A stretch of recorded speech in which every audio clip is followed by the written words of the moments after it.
Christina from the Backstage Artist Lounge. We are at the grand opening of the Revolver Electronic Cigaretts store in Long Beach, California. You're watching Real TV Films, and I'm hanging out with the band Butcher Babies. How's it going? Hello. It's so fun. It's nice to actually be in Long Beach. We haven't spent a lot of time in Long Beach lately, so it's cool to be in the LBC. Yeah, we're Hollywood kids. We don't come south. He's a turd. We're glad you guys are here. You look great, as ever. And I hear there's a new album coming out. Tell us what you can tell us about it. Well, go ahead. Well, it's crazy. We've been actually writing this album for probably our entire careers. I know that I have been writing it, lyrics my whole life leading up to our debut album. It's cool. This is the first album I think any of us have really dropped at this level. So it's really cool. We've taken a lot of influences, death metal, new metal, old school metal, classic, everything you could really think of, experimental metal, everything you could think of, and put it into one. And it's very diverse, and we're very proud of it. It's funny because as we were writing it, it became very emotional for all of us. Very emotional. And, you know, during the writing process and even the recording process, everything, it was an incredibly emotional experience. And I think I speak for everyone when I say that we put our heart and our soul into it.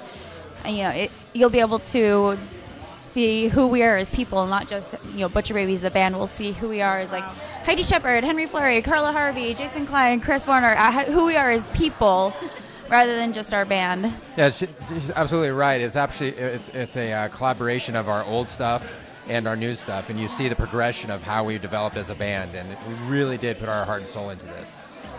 It's great, too. We also got to work with Josh Wilbur, who he's our producer, and he did Lamb of God, Gojira, Avenged Sevenfold, Hatebreed, Avril Lavigne.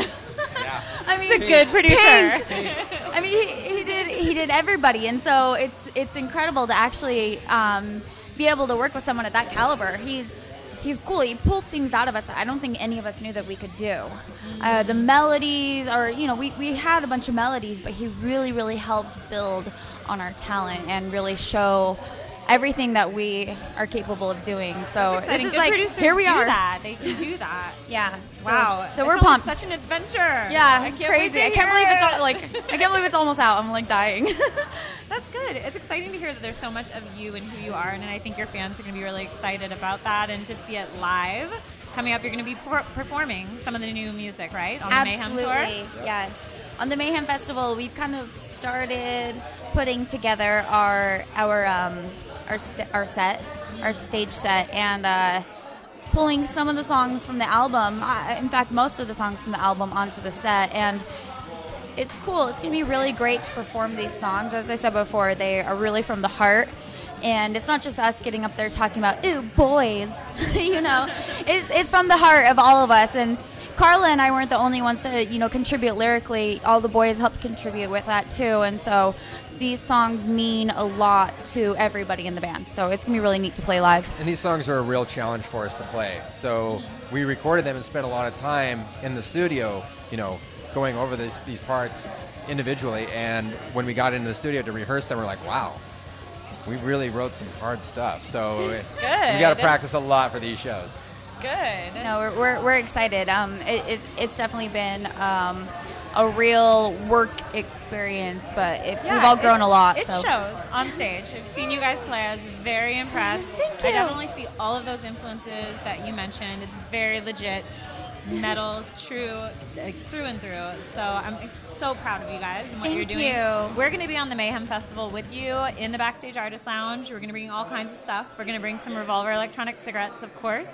And Which I loved. Yeah. And so are there bands in that lineup that you're excited to see also? There's a lot of bands on that lineup we're excited to see. It's cool to actually be placed in the same category as these amazing bands we've looked up to our entire lives. Yep. Rob Zombie. I mean, who doesn't love Rob Zombie? I think he created the theatrical. He didn't create, but at the same time, he has really, really paved a path for the theatrics in metal. and it's cool to, you know, kind of be thrown into the same, I guess, category you could say as him. But, you know, of course, Five Finger Death Punch. Five Finger Death Punch.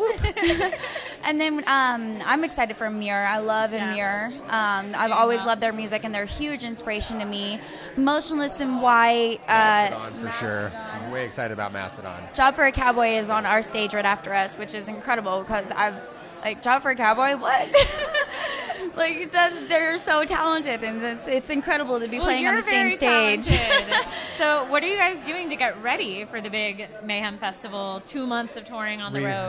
Rehearse. You know, no sleeping, no partying, no partying at all. No party. Wink at the party.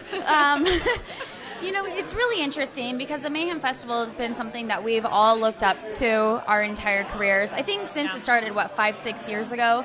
And you know, I kind of, Carla, the other singer in the band, and I started.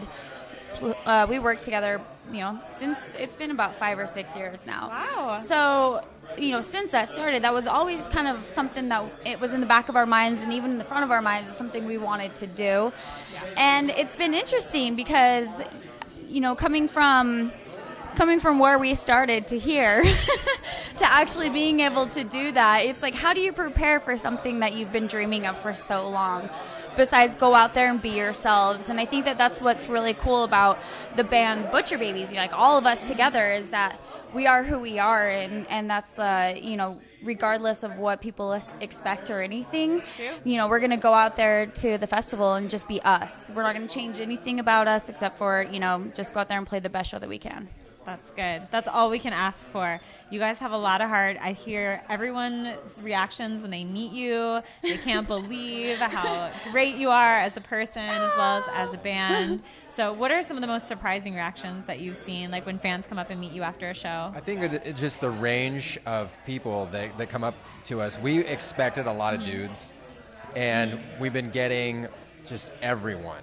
Yeah, young girls, young kids, like the older moms, everyone, every genre. It's crazy, the people that come up to us. It's funny, actually. Today I had this really weird experience.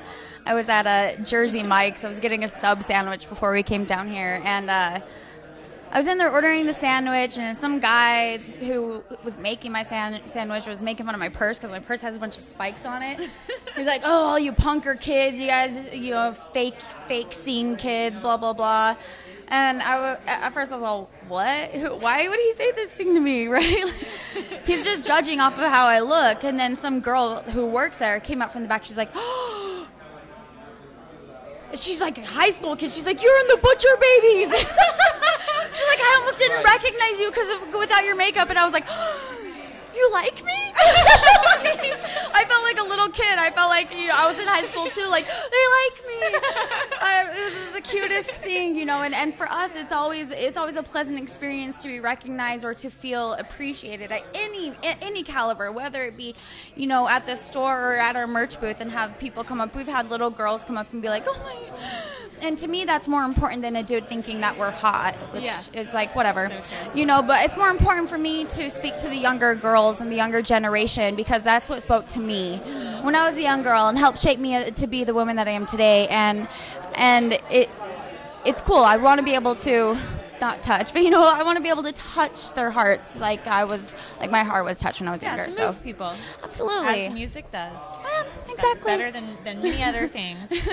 That's very inspiring, and I hope that a lot of other people find inspiration in that for their art, what they want to do in life. It's very exciting what you guys have accomplished, and you have a lot ahead still to come. We're excited. And it's also exciting about the demographics, the way they're changing in metal. Absolutely. Because I think there's a lot of thought out there about what metal is and who likes metal. I love metal. I feel like that surprises a lot of people. You're up there killing it. So it's crazy because I feel, and especially, it's almost like a social experiment in a way.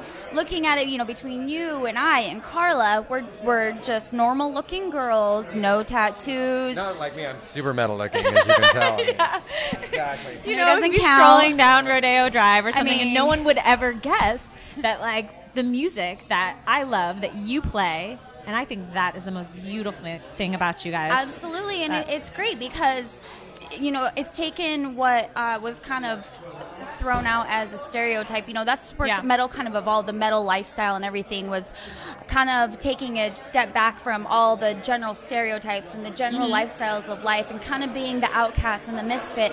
And that's how metal was. Yeah. And I still feel today like that should be accepted in the metal world.